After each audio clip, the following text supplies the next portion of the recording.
नमस्कार दोस्तों, मैं यूट्यूब चैनल सुपर 7 से मोहित वैष्णव। दोस्तों, हम मारवाड़ का इतिहास पढ़ रहे थे। अब तक हम 4 पार्ट पढ़ चुके हैं। आज दोस्तों हम 5वां पार्ट शुरू करेंगे। अब तक हमने राव सिंहा के बारे में पढ़ा, उसके बारे में कुछ छोटे शासकों के बारे में, फिर चुंडा के बारे में पढ़ा, फिर रणमल के बारे में और रणमल के पुत्र जोधा तक हम पढ़ चुके हैं। दोस्तों, आज हम जोधा के बाद में जो शासक बने उनके बारे में शुरू करने जा रहे हैं। तो जोधा के बाद जो शासक बनते हैं वो शासक हैं राव सातल।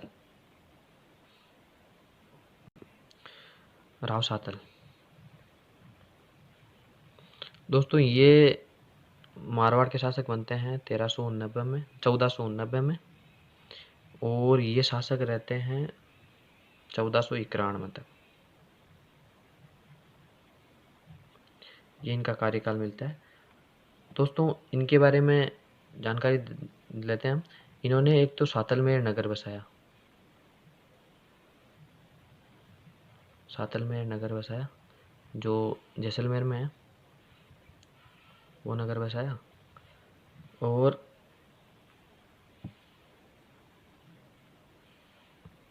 दोस्तों, एक घटना मिलती है कि ये तो हो गया मारवाड़, यहाँ की शाखा है मेड़ता और यहाँ मिलता है अजमेर। यहाँ पे जो था वो था एक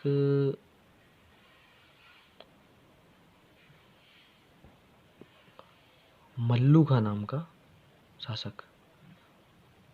मल्लू खां शासक था यहाँ का और इसके एक अधीन था यहाँ मेड़ता में गुड़ले खां। गुड़ले खां दोस्तों, हुआ कुछ यूं कि इस गुड़ले खां ने यहाँ पर आक्रमण कर दिया। जो मेवाड़ का एक ठिकाना है पीपाड़, वहाँ पे आक्रमण कर दिया। और ये आक्रमण किया था गणगौर त्योहार के आसपास में। यहाँ पे पीपाड़ में आक्रमण कर दिया। इस क्षेत्र में आक्रमण किया गुड़ले खां ने और यहाँ पे पूजन कर रही कुछ कन्याओं को बंदी बना लिया और उनको ले गया ये मेड़ता।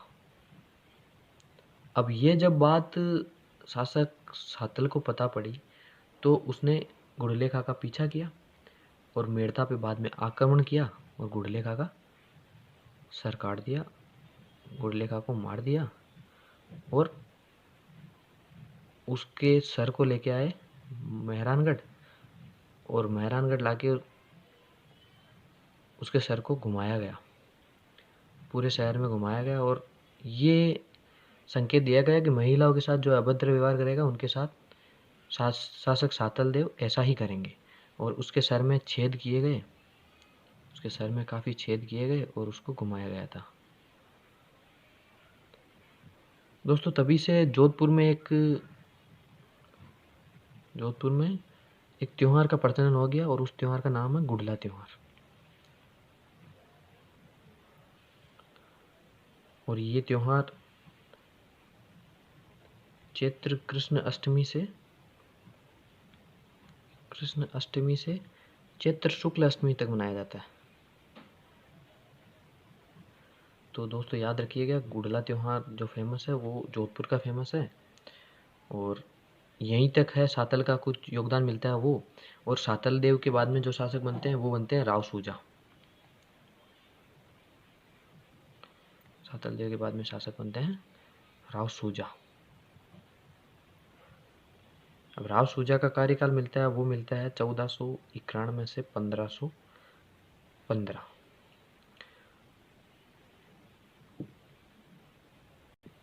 दोस्तों, इस समय दिल्ली में जो शासन है वो सल्तनत कालीन शासन चल रहा है और उसमें जो वंश चल रहा है वो लोधी वंश चल रहा है अभी। और ये जो सातल हैं ये भी जोधा के पुत्र हैं और जो राव सूजा हैं ये भी जोधा के पुत्र हैं। यानी सातल देव के बाद में जो शासक बने वो जोधा का ही पुत्र है, राव सूजा। अब इसके काल में एक घटना प्राप्त होती है कि इसी के काल में बीकानेर के आक्रमण शुरू हो गए जोधपुर पे, यानी मारवाड़ में जोधपुर पे बीकानेर से आक्रमण होना प्रारंभ हो गए। बीकानेर से आक्रमण आक्रमण प्रारंभ हो गए, राव जो शुजा के समय। ठीक है दोस्तों, और इस समय जब आक्रमण हुआ तो इनका एक पुत्र मिलता है, राव बाघा, जो शुजा का पुत्र है, जोधा का नहीं, शुजा का पुत्र है राव बाघा। और ये बाघा बीकानेर से जो आक्रमण हो रहे थे उनमें मारा जाता है। अब ये आक्रमण का मैंने पिछले वीडियो में भी कवर किया था, अभी भी मैं बता दूं इन आक्रमणों का कारण क्या है। रीज़न ये है कि जब जोधा की मृत्यु हो गई 1489 में, तो वही 14 राजकीय वस्तुएं मांगी थी बीका ने, जिन्होंने अलग बीकानेर की स्थापना की थी, बीकानेर में राठौड़ वंश की स्थापना की थी, उन्होंने 14 राजकीय वस्तुएं मांगी थी जोधा से। तो जोधा ने उस समय देने के लिए तैयार थे, परंतु बीका ने कहा कि जब आपकी मृत्यु होगी तब मैं मेहरानगढ़ आके खुद ले जाऊंगा। वही 14 वस्तुएं लेने मृत्यु होने के बाद आते हैं राव बीका, तो उनको ये दी नहीं जाती, तो उन्होंने आक्रमण करने शुरू कर दिए और उसमें राव बाघा मारा गया। शुजा का इतना सा मिलता है। और उसके बाद में जो शासक बनते हैं वो बनते हैं राव गंगा। दोस्तों राव गंगा का मिलता है 1515 से लेके 1532। और दोस्तों इसी बीच में दिल्ली की सल्तनत समाप्त हो जाती है और दिल्ली में शासन हो जाता है, दिल्ली की सल्तनत तो हो जाती है समाप्त, और दिल्ली में आ कौन गया है, बाबर आ गया है, जो क्या है मुगल, यानी मुगलों का शासन हो गया है दिल्ली में। अब दोस्तों बाबर बाबर आता है 1526 में भारत में आता है, और 1526 में आते ही वो लड़ता है पानीपत का युद्ध, पानीपत का युद्ध। और ये पानीपत का युद्ध होता है बाबर और इब्राहिम लोदी के मध्य। तो बाबर और इब्राहिम लोदी के मध्य ये युद्ध होता है, और इसमें बाबर जीत जाता है और दिल्ली में मुगल वंश की स्थापना हो गई। ठीक है दोस्तों, उसके बाद में बाबर लड़ता है 1527 में खानवा का युद्ध, और ये खानवा का युद्ध लड़ता है, राजस्थान के शासक हैं मेवाड़ के, मेवाड़ के शासक हैं राणा सांगा, राणा सांगा और बाबर।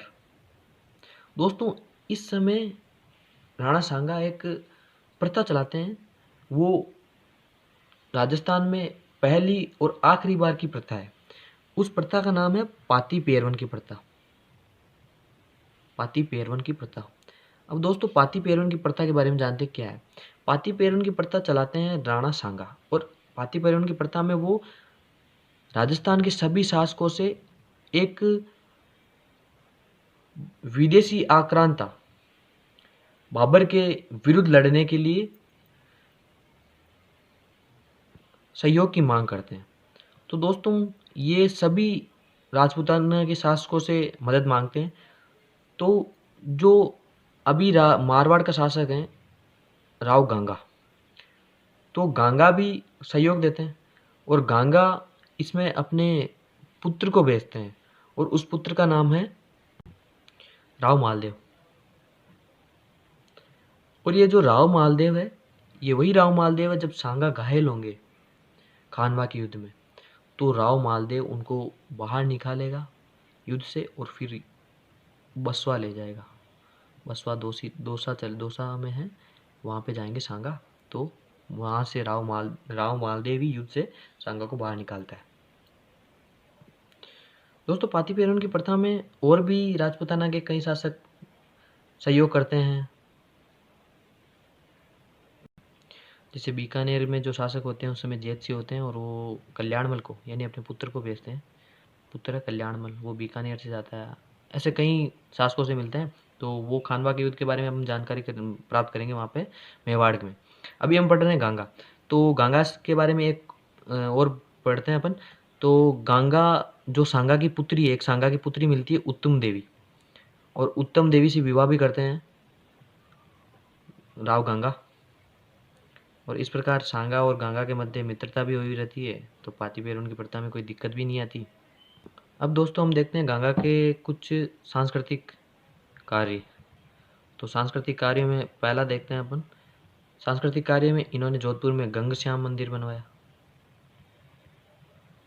गंग श्याम मंदिर बनवाया। एक गंगालाव या गांगेलाव तालाब बनवाया।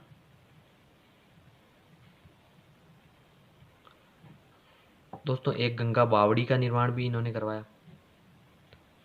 और एक दोस्तों इनकी पत्नी मिलती है नानक देवी। इनकी जो पत्नी मिलती है वो मिलती है नानक देवी। और उस नानक देवी ने जोधपुर में दोस्तों उसने एक अचल देव महादेव का मंदिर बनवाया। अचल देव महादेव का मंदिर बनवाया। दोस्तों ये योगदान मिलता है राव गांगा और उनके सांस्कृतिक कार्य और उनकी एक पत्नी का, जो जोधपुर में अचल देव महादेव का मंदिर बनवाया। दोस्तों गांगा के बाद में शासक बनते हैं राव मालदेव। अब मालदेव के बारे में क्या मिलता है दोस्तों? गांगा की मृत्यु को लेके कई इतिहासकारों का संशय है कि गांगा की हत्या की गई थी राव मालदेव के द्वारा। ये माना जाता है कि जो राव गांगा थे वो अफीमची थे, यानी अफीम पीने का बहुत शौक था उनको। तो एक बार वो मेहरानगढ़ में बैठे थे, अफीम पी रहे थे। तो कुछ इतिहासकारों का मान रहा है कि वो जब अफीम के नशे में थे तो खिड़की से गिर गए, मर गए। परंतु कुछ इतिहासकारों का ये मानना है कि उनको धक्का दिया था मालदेव ने और वहाँ से मेहरानगढ़ से गिर के उनकी मृत्यु हो गई थी। और ये माना भी जाता है कि जैसा कि राव मालदेव का जो राज्याभिषेक होता है वो सोजत दुर्ग में होता है, वो सोजत दुर्ग पाली में पड़ता है।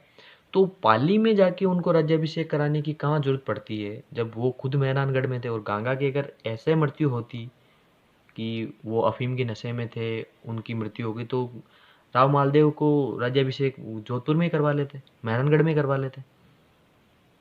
तो दोस्तों इसको लेके संशय बना हुआ रहता है कि मालदेव ने मारा। तो मालदेव के बारे में ये मिलता है कि उनको मारवाड़ का या जोधपुर का पहला पितृहंता कहते हैं। पितृहंता का मतलब होता है जो अपने पिता की हत्या कर देता है, तो पितृहंता मिलता है राव मालदेव। अब दोस्तों पहला क्यों बोला, क्योंकि आगे चल के भी कोई और मिलेगा, तो मारवाड़ में दूसरा और मिलेगा। तो मारवाड़ में आगे शासक बनेंगे एक अजीत सिंह, और अजीत सिंह के दो पुत्र होंगे,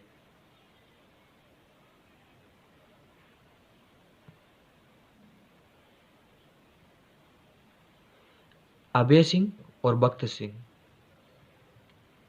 और अभय सिंह के कहने पे बख्त सिंह अजीत सिंह को मार देगा और ये होंगे मारवाड़ के अभय सिंह और सॉरी दोस्तों यहाँ आएगा बख्त सिंह। तो ये होंगे मारवाड़ के द्वितीय पितृहंता।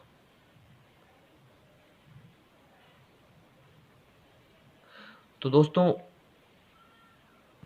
हमने इसमें जाना राव सातल देव, राव सूजा, राव गांगा और उनके बारे में। उसके बाद हमने जाना राव मालदेव के बारे में, उनको पितृहंता कहा जाता है या नहीं, इतिहासकारों का क्या संशय बना हुआ, और द्वितीय पितृहंता बख्त सिंह के बारे में। दोस्तों इस वीडियो में इतना ही लेंगे, आगे हम पढ़ेंगे राव मालदेव के बारे में। तब तक के लिए दोस्तों नमस्कार। वीडियो को लाइक करें, शेयर करें और चैनल सुपर 7 को सब्सक्राइब करें।